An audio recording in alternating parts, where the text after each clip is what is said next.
All right, here we go. Starting off. Welcome to the show. Thinking out loud. Our first guest. Would you want to be known as Mr. Jones, Robert Jones, aka Dr. Jones. Dr. Jones, Dr. Lil Jones in the house? Yes, sir. Yes, sir. First of all, we want to start out. We want to introduce ourselves. We want to know a little bit about your background. We want to know where you were from. Where were you born? So, is it North Carolina, Virginia? Where I were you was born? originally born in Oxford, North Carolina, raised in Norfolk, Virginia. Pretty much raised around the world, traveled, Little Rock, Arkansas, somewhere everywhere. Um, yeah, that's Okay. pretty much it. Pretty much it. Okay. So, um, is it safe to say that you grew up around the late '80s, early '90s era, or late '70s, early '80s? How was it like growing up in the era? What when you grew up? Where you grew Well, I grew up late 80s, early 90s. But when I was growing up, childhood was pretty much fun. It won't like it was now. Back in the day, you had a problem, we can fight it out. You go get your brother, I go get my brother. Stuff like that. Like versus what society is now today, it's totally different. But as a childhood, growing up, it was more or less we ain't had too many gangs and stuff like that. But if you was in it, you was in it. You know what I mean? And up? we was Okay. in the trenches. We was getting down with it. It was versus neighborhood, Right. stuff like that. You know what I mean? Where people didn't get along with certain neighborhoods. You know what I mean? It wasn't that more say Bloods or Crips, shit like that back then. You know what I mean? That came along probably. It was around in the 80s and the 90s in Norfolk, but it wasn't really out like that. So okay, Norfolk. That's what you say that it was mostly like more like the game. So was there a time when how old were you then where it was like was it middle school era or was that more so like elementary or high school or when you saw more of like, we would say your environment and things going on around with like gang banging or whatever. Well, my environment, gang banging going around, more like I jumped off the pot in middle school. I jumped off the pot in middle school. It was more of me getting in trouble, like more of me getting down versus being a leader versus a follower. But I had a lot of followers, you know what I mean? Okay. And, it was more say, you could say, you stepping out there. It won't no bullshit, you know what I mean? Like the niggas say on Baby Boys, either guns or butter. Right, right. That's all it was, you know what I'm saying? And it was either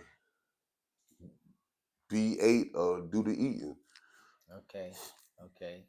Okay. So what would you want to say would be something from your childhood that you would be like,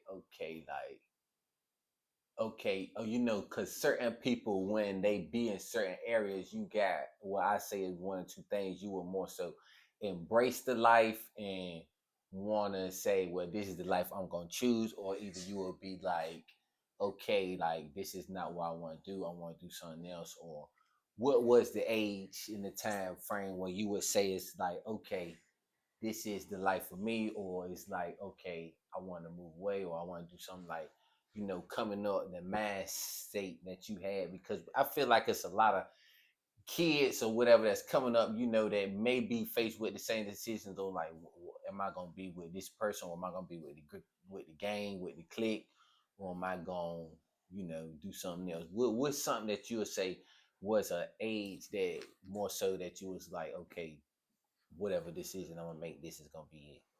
Actually, the actual decision of making, it's not about the age because a lot of us men think we're grown when we 21. We think we're grown when we're 30. And we think we're grown when we're 35. Nigga, it took for me to be 40 to figure out where the fuck I wanted to be at. Like, being a man is way harder than being a female. we don't know how females get down. We don't know because we're not in their body. But being a man, we always faces with challenges growing up. Like we always, society always already had a picture painted out for us. So whether we're gonna get in trouble and we're gonna follow this way, we're gonna follow that way of life. You know what I'm saying? People do follow certain people's footsteps, but I always worked, I always kept a job, you know what I'm saying? But I always was in the streets too. So it's like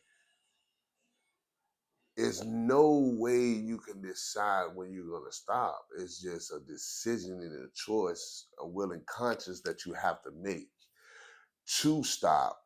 Um, because I can only be real with you. Like you have fun with the shit that you're doing. Like you have fun the whole entire time of your life. But then when you look back and you see how far you threw that shit away, that's what makes you change. When you get tired of being sick and tired.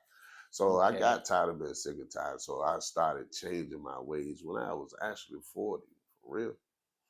Okay, so that's when you decided that's a change that I want to do for the better.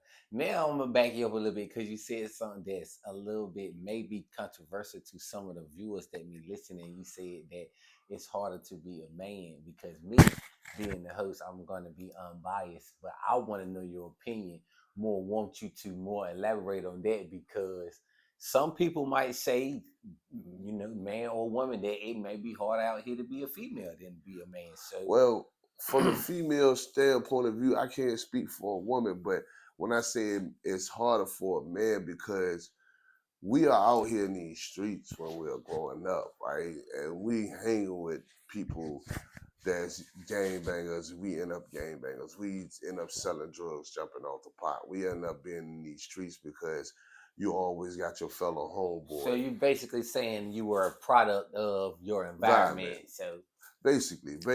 So women are totally different. Women go to school, get their shit together. You know what I'm saying? Don't really be skipping classes back then and shit like that. Niggas, we in the streets like, yeah, we gonna skip this bill, go smoke this weed. You know what I mean? We're gonna skip this bill, the go out the hood and try to do something stupid. You feel what I'm saying? In the 80s and shit, women didn't do that shit. But then you gotta realize far as like police and all that shit is harder for us. That's what I mean. It's harder for a man. Like women, you feel like you're more prone to being a target. or targeted by police Yeah, or opposed or to a female.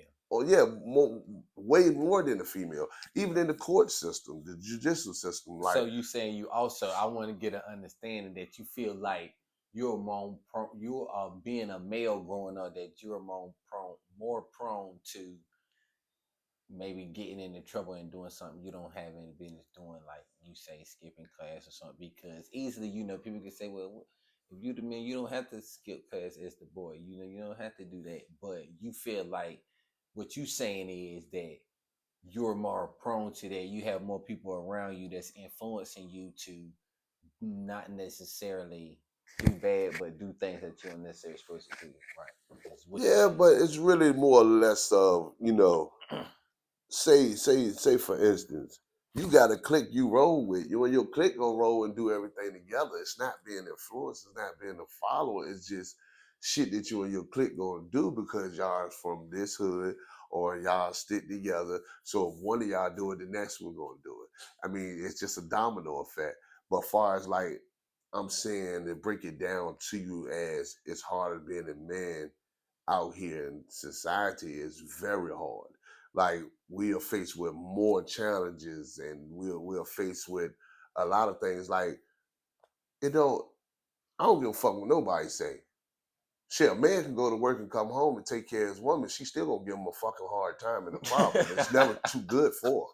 You get what I'm saying? So the men versus women part, that's what I Ooh. mean. So it doesn't even matter because fuck that. You can have we can be the goodest man in the fucking world. Don't go out here and fucking cheating. It's not good enough for your goddamn woman. Come on, man. You feel what Okay. I'm saying? That's what I'm saying. We still have hard times and hard challenges because what you tell me Okay, straight hold up. on for a second because I feel like that we don't have a woman's point of view here. right now, and on these, it's thinking out loud. So these are the things that, as a man, we may sometimes think. But on the other hand, a woman may say, come at you. I'm playing devil advocate right now and say, yeah, we can do the same thing. We can not cheat on our man, and it ain't gonna be good enough. They still gonna go out here and cheat. Well, I hear females say that. What you guys say to those females that say that? Yeah, I done everything for the man. I didn't cheat on him, and then he still went out and it wasn't See, good enough or whatever. the difference is a woman can do that for a man, but you're babysitting a little boy. She's babysitting a little boy. Women who spoil niggas, they're not a man. Point blank, period. A man that get up every day, 24/7, sun up, sundown, and busts his motherfucking ass, and come home, deal with more shit.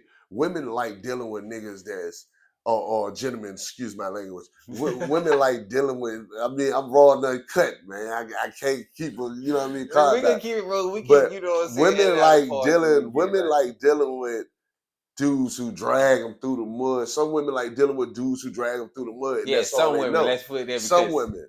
I Some just women. want the viewers to know that any views that is not necessarily supported by me. Is this man's point of view? We thinking out loud.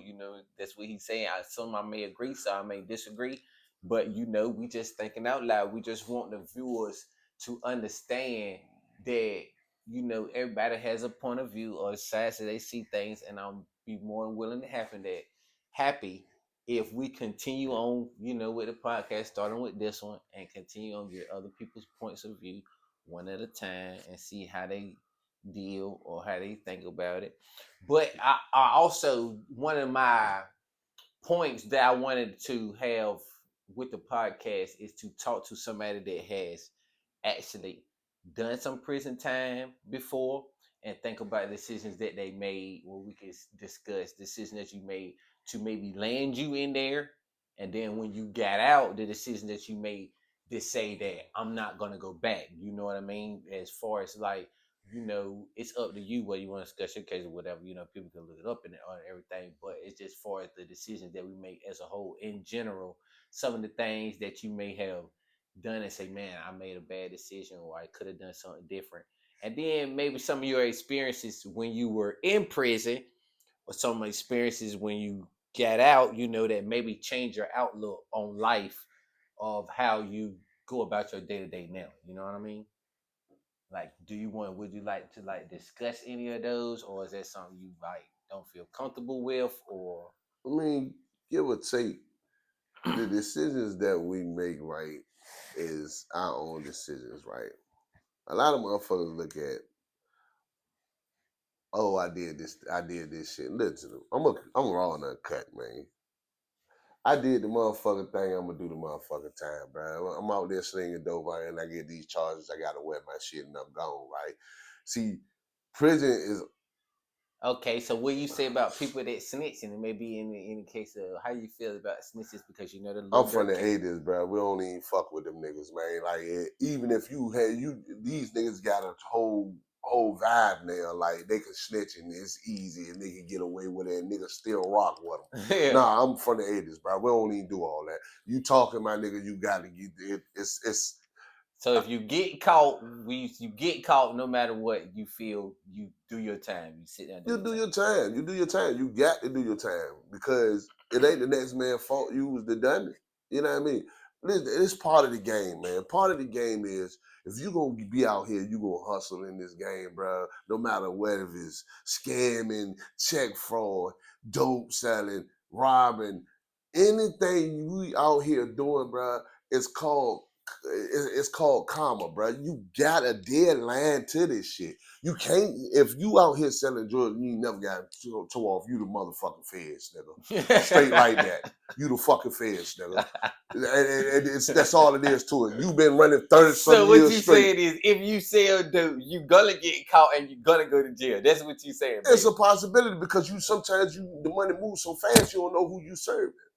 And if your people's bringing somebody else to you, and they might be an informant, you never know. But if you selling dope and you've been selling dope for 30 some years, nigga, you the people. I don't give a fuck what you say, nigga. You the people.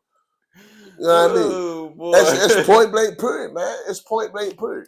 Ain't nowhere in hell. Everybody, I just seen niggas goddamn get toe off left and right, bro. I'd have been one of the niggas got toe off, do 10, do 5 years. Bro, everybody around one nigga get toe off, but this one nigga don't never get toe off, bro. So you're gonna get told on. So You're you're going gonna to get told on. But the thing is, you can move a different route, you can move a different way, but at the same time, I chose not to be involved in it anymore, bro.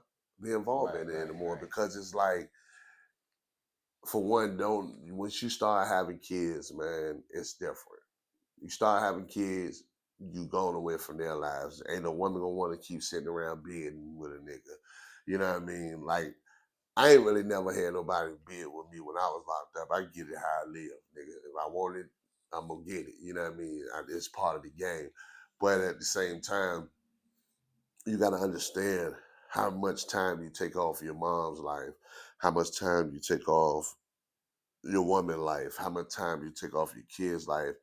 Any individual in your family, when you're hustling, they're always waiting on that fucking phone call. Especially your mom, especially your dad, especially your grandmas, your aunties, your girlfriends, and shit like that. They're waiting on that phone call. That phone call is not, oh, he's locked up. The phone call is, oh, Miss Such and Such, the people come to your door, your son is dead. You feel what I'm saying? We never think about the people we hurt when we are selling these drugs or when we're doing this shit that really stay up every fucking night worrying about us in these streets. Right. So when I came home my last go round at 16, and this was the time my mom had cancer. She died of my aunt's cancer 2016. My I actually condolences. sat back I'm and sorry about it. yeah, appreciate it. I actually sat back and realized, looked at this shit like how much time when your mom is on that dying bed, bro, and your sisters and them calling you and the doctor calling you and they make you quit your job because you the only person she want to hear from, or if you gotta tell your mama everything gonna be all right and actually see her shed blood tears and then take her last breath, then that means that showed me right there she been worried about me this whole fucking time I've been out here doing this dumb shit. You feel what I'm Right, saying? right, And we don't look at the shit we do to our loved ones. You know what I mean? The pressure, the stress, and all this shit we take off, or we put on their lives.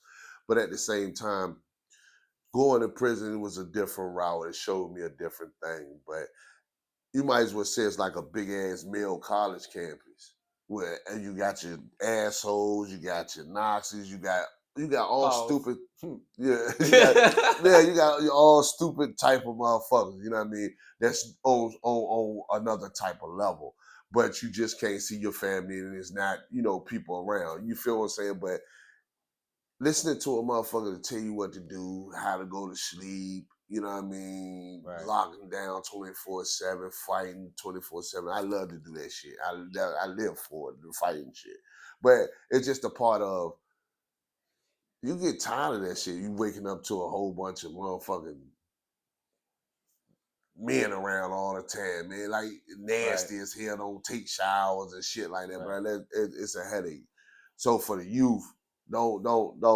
You ain't trying to enter that field. Don't enter that field. You know what I mean? right, Some of us right, make it in there, some of us don't.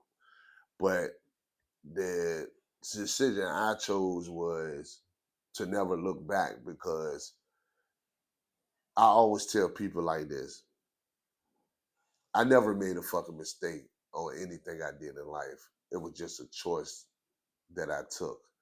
It's right, no such thing as a mistake because you can't get in an accident and say, oh, that was a mistake. No, it's not a mistake. It's a wrong decision, a conscious, willing decision that we make. So I never look back and say, well, in my life, I made a big mistake. No, I didn't make a mistake. Those are choices that I chosen. right, You know what I mean? Do I regret it? No, I don't regret it neither because that's what made me the man I am now. You know what I'm right, saying? right, It's good parts and then there's bad parts in it, but it still made me that man that I am. You feel what I'm saying? Versus if I say I made a mistake, I'm everything I do in life, I'm gonna keep saying I made a mistake when I fuck up. No, I didn't make a mistake. It's a conscious decision that I made, and I would rather would change it because it's like it's a lot of things that we can teach our kids, man. Depression and all that stuff. There's a lot of things we can teach our kids that a lot of people don't do. You know what I Right. mean? And I'm with that part because, like, a lot of people do drugs, start off selling drugs, they doing drugs. You know what I mean? That's part of the game. When you hustling, you gonna pop your E, you gonna pop your pill, you gonna drink you some syrup, you gonna probably snort some dope or coats, whatever it is, case may be, whoop the whoop. But it's part of the game. But I really want to get in tune with our kids, man, far as like now it's my turn to give back because I done Right. fucked society so much and fucked it up so much because I was one of the problems in the streets. You know what I mean? Versus like me getting up here faking and shit. I was one of the problems in the streets. Like you go to my hood, they already tell you Big Rob, Black, he was a problem out here. You know what I mean? And I was stamped in my hood. You know what I mean? But at the same time, it's not about that now, man. Right. We Right. we Right. losing these kids in this millennium right here because of the drugs that's going around. You feel what I'm saying? Kids is committing suicide. And I wanted to just to spin off real quick on what our topic was. I wanted to spin off real quick because a lot of these parents is not understanding why their kids are doing drugs. And their kids are doing drugs and this mental health shit is real out here is because the simple fact is they're not really taking them serious. They're not really listening to them. They're not really knowing what's going on in their lives. They may have been assaulted, they may have been abused and shit like that. But when you come to a parent always, oh, that ain't true. Oh, that ain't nothing. That ain't nothing. So, with it being said that there's a problem with us having kids on drugs right now, then what do you think is something that we can maybe do to help with the problem? What are some solutions that you think maybe that some programs or something that we could come up with? Well, I would like to do some programs. First of all, to touch what you're saying, the reason why the kids are problems on drugs is because we're the cause. We set the trends.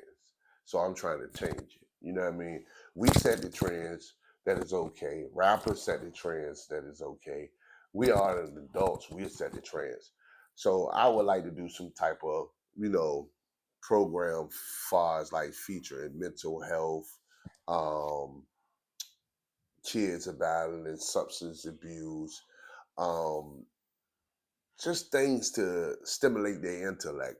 You know, you can have a youth program where we take and pick kids up, take them ball and take them out to eat. You know what I mean? Take them Right, right, and real life, teach them and show them the way of life. Say like if you take a child and you take them in the hood, right? You run them through the craziest, scariest hoods ever, right? And they laughing at it. They'll laugh at it now. They'll yeah, because I feel like kids don't really got no uh fear of like death, and they don't really respect life anymore. With the drill rap and stuff that's going on. It's kind of like yeah, that's it's something that they okay. laugh at now. Yeah, it's It's okay. funny. But see, with me, I never been scared of death. I never been scared to die, right? But it's not about that. They're not scared because these rappers make it okay. You get what I'm saying? Yeah. These rappers make it known as it's okay. You go from baggy jeans to skinny jeans. Skinny jeans with the pants off the ass. You know what I'm saying? Like, Right, right, come on, bro. Like back in the day when we grew up, we couldn't do that shit. We'd get our head knocked the fuck off. Like right, your mama right, gonna knock your head the fuck off. Your daddy gonna knock your head the fuck off. right, But right, see, excuse me, the thing where we as humans and all type of nationality and races need to step up on is awareness, our awareness. You know what I mean? When we're aware that this shit is going on, we need to jump in line. You know what I right, mean? Take action then. Don't wait till it's too late. Cause when it's too late, it's too late. right, You know right. what I mean? But it's never too late to be aware, to be conscious, to know that your child is on drugs, to know that you can be involved in the programs with your child, or send them through these programs. See, I've been part of, you know, when I was in prison, I seen this stuff, man. Dudes getting fucked up off of drugs because of things that they been through, the trauma that they going through in there. I done, I was a full blown alcoholic. You know what I mean? I might have tapped into the drugs every once in a while, but I only tapped into the drugs because I was an alcoholic. I drunk a lot.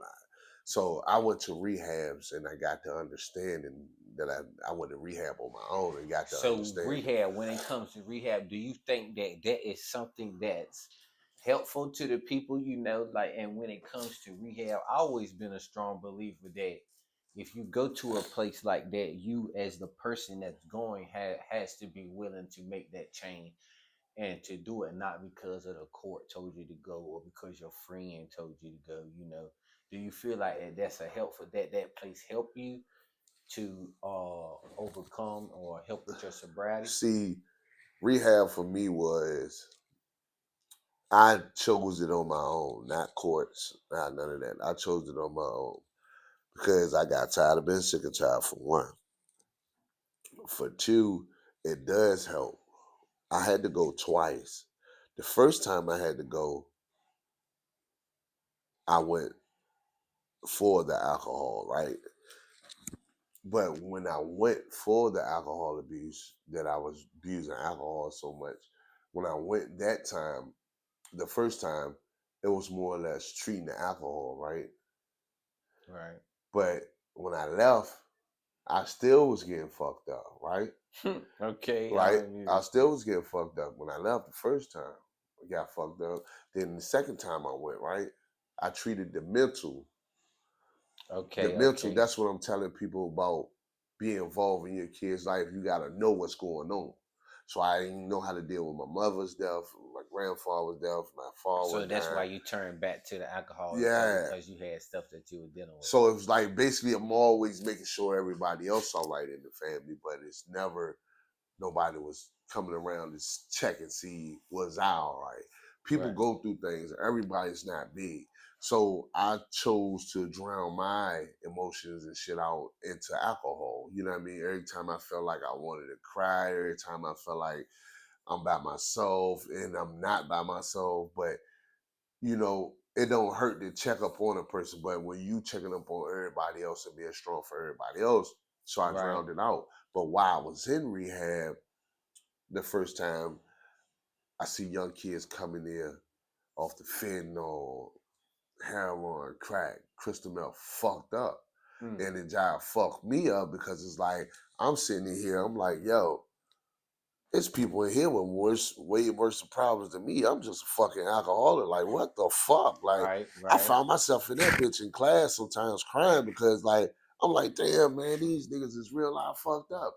But it's not, they're 18, they're Mm. 19, they're 20. You know what I mean? Like, bruh, we won't lit like that when we was growing up, bruh. You know what I'm saying? We won't lit like that. Like, growing up in the 80s, bro, drugs for kids won't like that, bro. You might smoke some marijuana and get your head bust open by your parents, or smoke a cigarette or drink a beer, but the hard recreational drugs won't like that for us growing up in the 80s. You know what I mean? Okay. Yeah. We Right. ain't touched them shits in the 80s and the 90s. Then come to the 2000s, we was out there. We was hopping and popping. You know what I mean? We was hopping and popping. But like in the 80s, that Oh shit went out boy. there. So for me to see these kids like that, it's like it startled me. Like I was like, what the fuck? And then the second time I So went, I mean, with that being said, I just feel like they say every generation of people, you know, come out just more wiser. So I just feel like there's probably a little more. They're getting introduced to stuff a little before we did because it's open. I mean, yeah, it's just a different time that we're living in now. But at the same time, it still be a problem. So we just want to make sure that we do our part, one person at a time, one viewer at a time. By the way, be reminded to like, subscribe, share the channel, and make sure that we get the word out there because we want to have more interviews like this, and maybe we can look at analytics and see how it goes because we it's a subject that we want to get more in tune with it, but right now it's just the beginning of the beginning, and at the same time I got technical difficulties, so we want to see how this one turns out, and bring you back on the show and get a little more in depth in tune with it, maybe see about some Trump changes that's going on, about some little dirt cases that's going on Man, I around, don't talk politics, man. about Them maybe Charleston White man, going that on. nigga Stone Cold bitch. Cat Williams exposing people last year in January, things about the P. Diddy case. Now we have known knowledge that Jay-Z's name has been getting thrown into the mix. We can do one. I mean, hey, See, might as well. all that politics stuff, man. I stay away from because that's why they're in trouble, and the government is putting it in a different standard.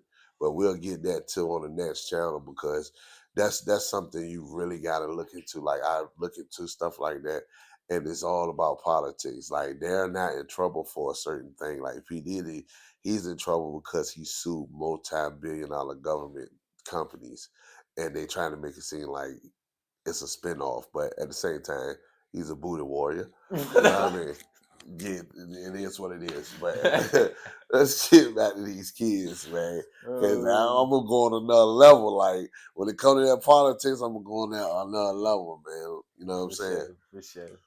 But at the same time, like I really want to say here now while we're recording that I appreciate you for coming on the show because it's something that I kind of been on my heart, on my chest to do. That's something that I wanted to kind of like get out there and at least see the steps where we need to go from where we at.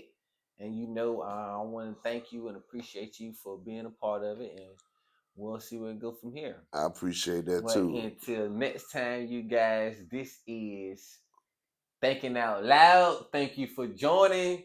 Be sure to like, share, and subscribe. Holla at your boy.